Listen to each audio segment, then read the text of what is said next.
What's up, guys, and welcome back to Beyond the Void Horror Podcast. My name is Alex, and today we're going to be doing a spoiler-free review of a batshit crazy movie called Cyst. Yes, the cyst that you would get on your body that kills people. Let's get into it.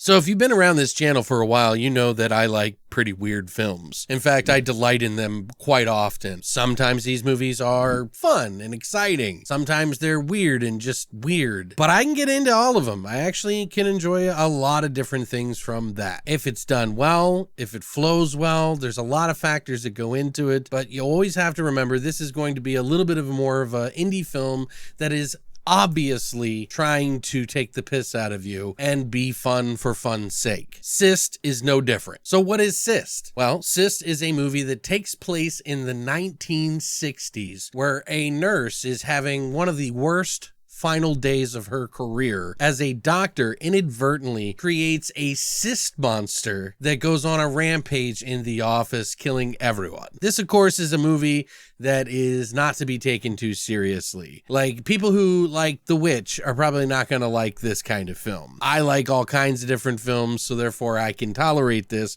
because I like to have a laugh. I like to see some practical effects, and I like to see gore. Hell, I like movies that are so bad it's good. Now, this one's a little too on the nose as far as to be what I consider so bad it's good, but it definitely will appeal to that crowd, especially those who are fans of George Hardy, who, if you've ever seen one of the biggest so bad it's good films, Troll 2, he was the father in it that does not allow his child to disrespect hospitality. You can't piss on hospitality. I won't allow it. George Hardy was, of course, in that movie and then became a dentist. If you've seen the Troll 2 documentary, he went from actor to dentist to actor again, and I think he still is doing dentistry. Oh my God! This is written, directed, and produced by Tyler Russell, who has worked on another movie with George Hardy, actually, called Texas Cotton, and a TV series called Buckle Up. This was also written and produced by Andy Silverman, who helped with the script on this one, who has worked on many of the same projects with Russell. So what did I think of this movie? Well, I went into it expecting exactly what I was expecting, hoping for some laughs and some gross out moments with just complete absurdity. And I got exactly that in spades. There are a few gripes that I could have with this movie, minor gripes for the most part. I think if you've seen the trailer, then you kind of know what to expect. You're going to get absurd acting, over the top style acting that is intentional, based in the 60s, which to be honest, I don't know if that I necessarily took that it was from the 60s, but it felt like a movie that was trying to be the 60s, taking from the 50s sort of movies of the day that you would go to the drive-in theater and see. So I think that's kind of what they were going for here. Obviously, there's a lot of gore in this movie that is absolutely disgusting, and there was quite a few times that I was like, oh, like a lot of that gross cyst popping. If you are not a fan of Dr. Pimple Popper, do not watch this.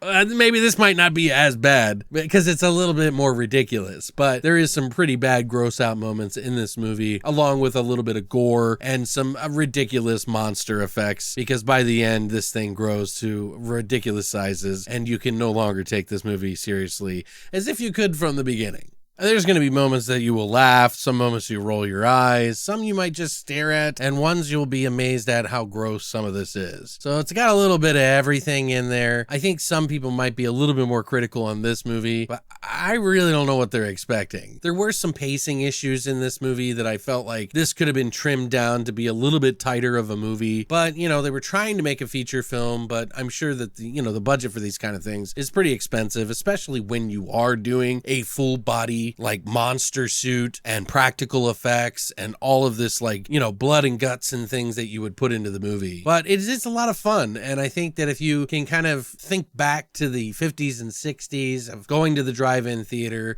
and just seeing some of the most ridiculous acting and just having a good time with it, I think you will have a good time here. Like I said, there are some pacing issues with the movie, but overall, I actually had a pretty damn good time. There was a couple of bad dialogue choices, obviously par for the course, but George Hardy actually did a fairly decent job of being this sort of maniacal fucking dermatologist who has this machine that he's using to kind of try to help people, but it's not, and his hubris and his ego are getting involved, and Hardy has a lot of fun with that. It is extremely over the top acting in a lot of the cases. They even have some like really big talent in this movie too. Gene Jones is in this movie. I mean, if you've seen The Hateful Eight or No Country for Old Men, The Sacrament, I mean, these are all, you know, movies that are probably a little bit more serious than the way he was in this film, but he's in here nonetheless. Who we also get Eva Habermann, who is a German actress who's been in other movies that have kind of been sort of like the sequels to the Troll 2 movies, but it's gone by many different names. One of the last ones I remember was Under Control, and then there's like Trolls World, which are very tongue-in-cheek, very similar to this tone, trying to just get a laugh for the sake of laughs and just kind of getting buck wild with a little creature that is a troll from the Troll movies technically, and even has some of the stars from the Troll 2 movie as well. If you recall, she played Zev in Lex as well, and she does a really good job here of playing the nurse who gets shit on pretty much all the time, and man, does she get covered in some of the worst. There's a couple moments in there I was like, oh girl.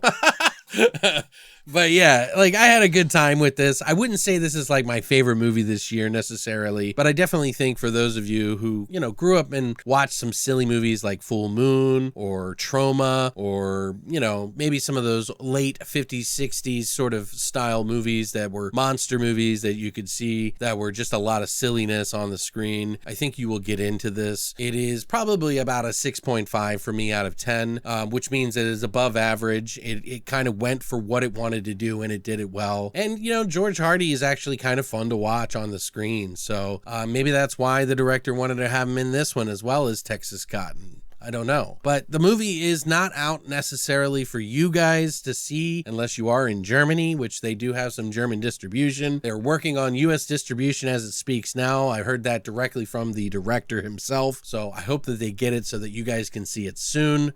It will be coming out on Blu-ray for Germany. So if you have a region-free player, you can pick it up and actually pre-order it on Amazon right now. So if you're interested, I'll put a link down below. But that I don't think comes out until like November. Don't quote me on that. But yeah, guys, have you heard of this movie? Have you seen the trailer? Are you interested in seeing this movie? Is it kind of along the lines of what you would expect? And would you watch a movie like this? I mean, I'm a weird guy. I like a lot of weird, fun things. And I just love film. I've seen so many different movies that, you know, I have so many different tastes for so many different styles. And I think once you get to watching enough films, you get to that certain point too, and want to just enjoy film for the sake of film. And I think some days are just Cyst days. But let me know what you guys think in the comment section down below. Be glad to hear from you and see what you think about this. Maybe write it down so you can keep an eye out on it for later. But other than that, thank you so much for stopping by. And as always, long live the void.